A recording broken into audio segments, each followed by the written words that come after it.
성령님 좋은 아침입니다. 이 시간 성령님을 초청합니다. 오늘도 내 안에 오셔서 하나님을 기쁘시게 해드릴 것을 소원하게 해주세요. 오늘 말씀을 통해 구체적으로 무엇을 해야 할지를 깨닫게 해주세요. 깨달은 것을 삶 속에서 실천할 수 있도록 도와주세요. 아멘. 오늘 함께 나누실 하나님 말씀은 요한복음 7장 1절에서 13절까지 말씀입니다.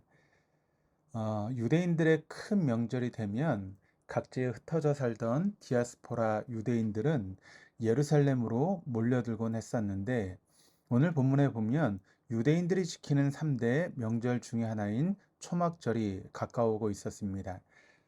이에 예수님의 형제들은 예수님께 유대로 갈 것을 요청하였습니다.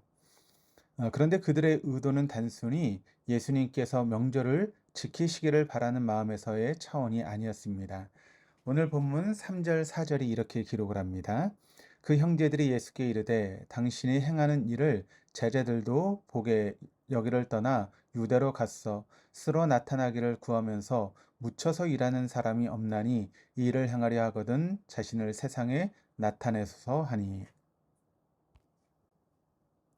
예수님의 형제들은 예수님에 대해 냉담해하던 갈릴리 사람들의 반응을 보았고, 또한 예수님께서 오병이어와 같은 기적을 행하실 때 변화된 갈릴리 사람들의 반응을 보았습니다.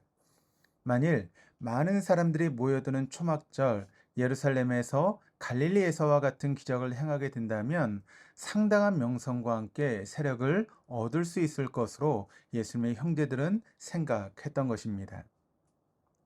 물론 형제인 예수님이 명성과 세력을 얻게 되면 자신들에게도 상당한 유익이 찾아올 것은 당연치사일 것이라고 이미 머릿속에 계산이 되어 있었을 것입니다. 오랜 시간을 함께 지내며 예수님의 기적을 가까이에서 보고 들은 형제들이었지만 이런 간청은 믿음에서 기인한 것이 아니었습니다. 5절이 우리에게 이렇게 증거합니다. 이는 그 형제들까지도 예수를 믿지 아니함이라. 단지 형제들은 자신들에게 유익을 줄 정치적인 메시아가 필요했던 것이고, 예수님께서 자신들의 요청을 따라준다면 예루살렘은 좋은 기회의 장소가 될 수 있을 것이라고, 그런 불신앙적인 동기가 바로 그들에게 있었던 것입니다. 이에 예수님은 너희는 명절을 지키기 위해 올라가거라. 하지만 아직 내 때가 이르지 아니하였기에 나는 이 명절에 아직 올라가지 않겠다라고 말씀하시며 갈릴리에 그냥 머물러 계십니다. 여기서 예수님께서 말씀하신 내 때는 예수님 자신을 위한 때가 아니었습니다. 예수님께서 말씀하시는 내 때는 하나님께서 작정하신 때를 말합니다. 즉 하나님의 뜻을 성취하기 위해 정해놓으신 때, 인류의 구속을 위해 십자가 죽음의 길을 걸어가야 할 때였습니다. 예수님은 철저히 하나님의 시간과 뜻에 맞춰 발걸음을 옮기셨습니다. 그리고 하나님은 자신의 뜻에 철저히 순종하신 예수님을 통해 구속 사역을 이루셨습니다. 우리는 우리에게 주어진 시간을 어떻게 인식하며 채워가고 있습니까? 내 뜻을 성취하기 위한 그런 시간으로만 채워져 가고 있는 것은 아닙니까? 생각해 보면 우리는 우리에게 주어진 인생을 하나님의 시간과 뜻에 맞추려 하기보다는 우리 자신의 뜻이 이루어지기를 고집할 때가 참 많다는 사실을 발견하게 됩니다. 그런 모습이 자신들의 유익을 위해 예수님의 때를 정하려 한 예수님의 형제들과 별반 다르지 않습니다.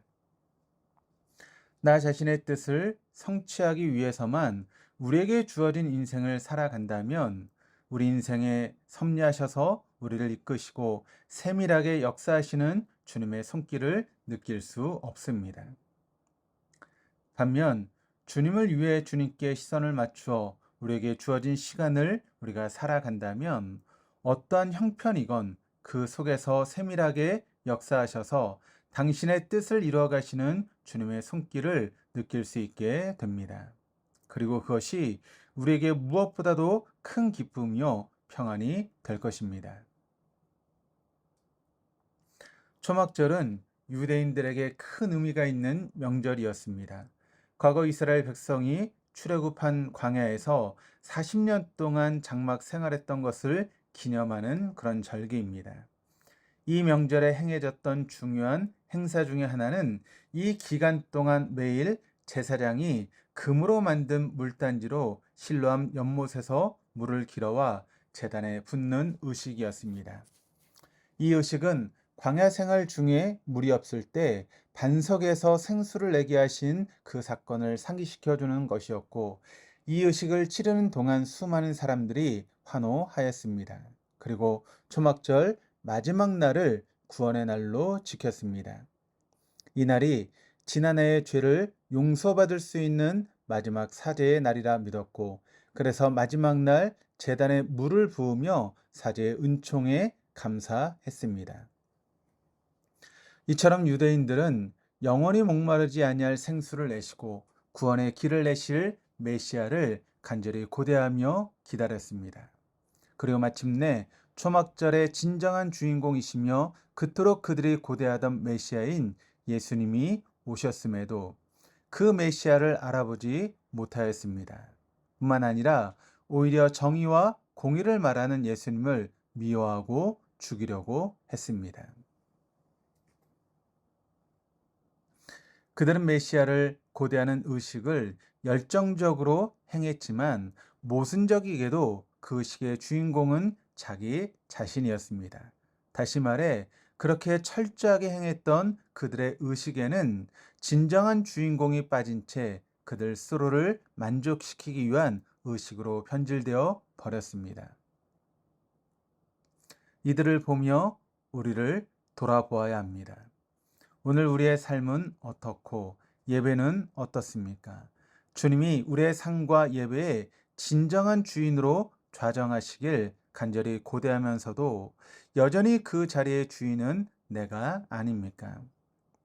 어느덧 드리는 예배는 주님께 초점이 맞춰진 것이 아니라 자신 스스로를 만족시키기 위한 형식적인 의식으로 자리 잡혀 있지는 않은지, 또 주어진 삶의 중심에 내가 서 있지는 않은지 돌아보아야 합니다.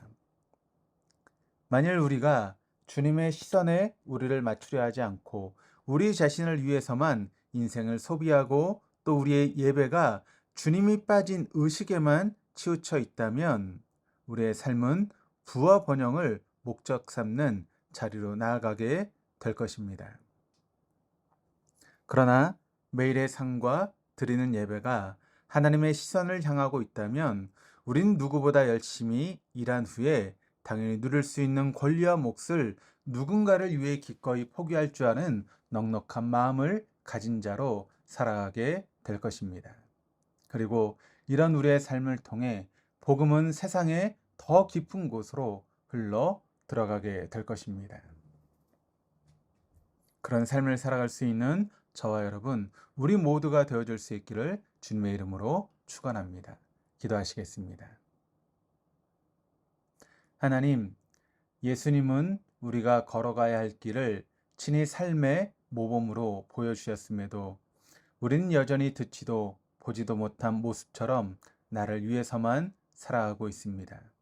그래서 세밀한 하나님의 섭리와 인도하심이 우리의 삶 가까이에 있었음에도 느끼지 못한 채 불평과 욕심으로 인생의 시간을 채우고 있는 것은 아닌지 우리 인생을 돌아봅니다. 주님, 우리에게 주어진 시간을 하나님의 시간과 뜻에 맞춰 걷게 해주시어 허황된 부와 번영의 인생을 허비하지 않고 오히려 주님으로 인해 넉넉히 나누며 베푸는 복음의 통로로 살게 하여 주시옵소서. 감사드리며 예수 그리스도 이름으로 기도드립니다. 아멘.